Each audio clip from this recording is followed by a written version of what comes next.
అమరావతి ఆంధ్ర దిల్ అభివృద్ధి అన్స్టాపబుల్. అమరావతిలో మరో కీలక ముందడుగు పడింది. దేశంలో తొలి ఫైనాన్షియల్ సిటీకి పునాది రాయి వేశారు ఏపీ సీఎం చంద్రబాబు, కేంద్ర ఆర్థిక మంత్రి నిర్మలా సీతారామన్. కేంద్ర సహకారంతో రాజధాని నిర్మాణం శరవేగంగా సాగుతుందని చంద్రబాబు చెబితే, చంద్రబాబు లాంటి వ్యక్తి సీఎంగా ఉన్నారు కాబట్టే కొత్త రాజధాని సాధ్యపడుతుందన్నారు నిర్మలా సీతారామన్. అమరావతిలో ఫైనాన్షియల్ సిటీకి పునాది వేసింది కూటమి ప్రభుత్వం. ఒకే రోజున ప్రభుత్వ రంగ బ్యాంకులు, బీమా సంస్థల భవనాలకు శంకుస్థాపనలు జరిగాయి. కేంద్ర ఆర్థిక మంత్రి Nirmala Sitharaman, CM Chandrababu, deputy CM Pawan చేతుల మీదుగా ఈ కార్యక్రమం జరిగింది. మొత్తం 21 బ్యాంకుల ప్రధాన కార్యాలయాలు, 3 ఇన్సూరెన్స్ కంపెనీలు, ఆర్బీఐ ప్రాంతీయ కార్యాలయం, ఇన్కమ్ ట్యాక్స్ ఆఫీస్ కు భూమి పూజ చేశారు. ఫైనాన్షియల్ సిటీలో బ్యాంకులు, ఆర్థిక సంస్థలకు సిఆర్డీఏ భూముల్ని కేటాయించారు. ఉద్దనరాయనపాలెం, వెలగపూడి, రాయిపూడి, లింగాయపాలెం, ఐనవోలులో ఈ భవనాల్ని నిర్మించనున్నారు. రైతుల సహకారంతోనే ఏపీకి కొత్త రాజధాని నిర్మాణం సాధ్యమవుతోందన్న కేంద్ర ఆర్థిక మంత్రి నిర్మలా సీతారామన్, రాజధాని కట్టడం అంటే ఆషామాషీ కాదంటూ చంద్రబాబు కృషిని అభినందించారు. హైదరాబాద్ లో ఫైనాన్షియల్ డిస్ట్రిక్ట్ ను తయారు చేసిన చంద్రబాబు, అమరావతిలో ఫైనాన్షియల్ సిటీని ఏర్పాటు చేస్తున్నారన్నారు నిర్మలా సీతారామన్. డీటెయిల్డ్ ప్లాన్ తోటి ఒక కొత్త క్యాపిటల్ కట్టడం అనేది సామాన్యమైన పని కాదు. కానీ దానికి ఒక సైంటిఫికలీ కన్సల్టెంట్స్ తోటి ప్లాన్ చేసి మొదలుపెట్టిన ఈ అమరావతికి financial support, financial sector support ఉండాలనే ఆ దృష్టితోటి ఇవాళ 15 ఫైనాన్షియల్ ఇన్స్టిట్యూషన్స్ ఒకే దినం వచ్చి ఫౌండేషన్ స్టోన్ వేశారు. Financial district was first in Hyderabad when he was chief minister. అప్పుడు ఎన్నో కార్యక్రమాలు చేసి అవి ఇవాళ ఫుల్ ఫోర్స్లో ఫలితం ఇచ్చే ఆ స్టేజ్లో మళ్ళీ వారికే ఆ బాధ్యత వచ్చింది. అట్లాంటిది ఇంకొకటి ఇక్కడ అమరావతిలో క్రియేట్ చేయమని.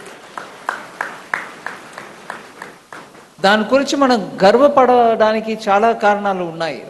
అయినా it also means that his shoulders will have to take the responsibility.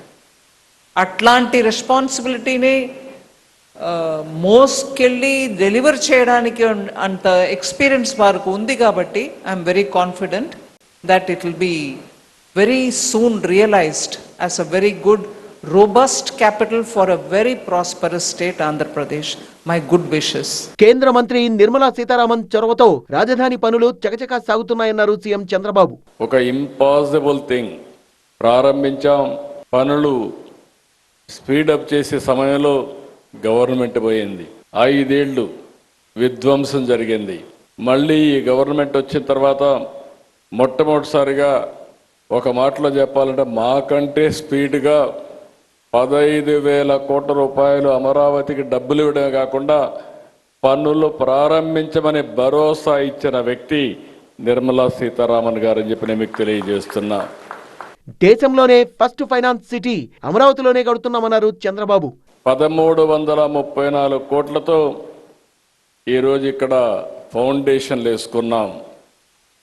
I'm requesting all bankers, nowhere in the country there is a financial city. Only financial district I created in Hyderabad long back. This is another financial city I am creating.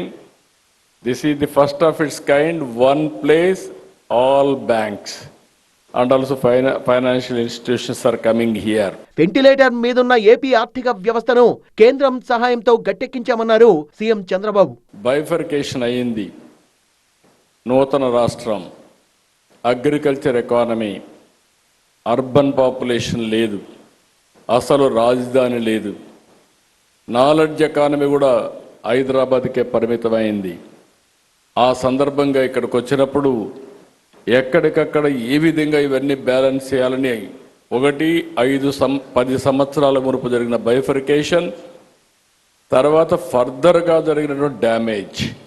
అయితే ఒక మాటలో చెప్పాలంటే ఇవన్నీ చేయగలిగామంటే ventilator పై నుండే ఆంధ్రప్రదేశ్ ఎకానమీని బయట తీసుకొచ్చిన ఘనత కేంద్రానిది. దానికి నాయకురాలు నిర్మలా సీతారామన్ గారని చెప్పి కూడా నేను మీకు తెలియజేస్తున్నా. పేషెంట్ అయితే బయట రాగలిగాం, కానీ ఇంకా కూడా నిలదొక్కోవాల్సిన అవసరం ఉంది. నాకు ఆ నమ్మకం ఉంది. ప్రధాని మోదీ, నిర్మలా సీతారామన్ దేశ ఆర్థిక వ్యవస్థలో అనేక సంస్కరణల్ని తీసుకొచ్చారన్నారు AP CM. Really, I am telling, by seeing our capability and also by seeing our Honorable Prime Minister efficiency, I don't have any doubt India will reach third place another 1 year. 2028 మార్చి నాటికి అమరావతిని అద్భుతంగా తీర్చిదిద్దుతామన్నారు చంద్రబాబు.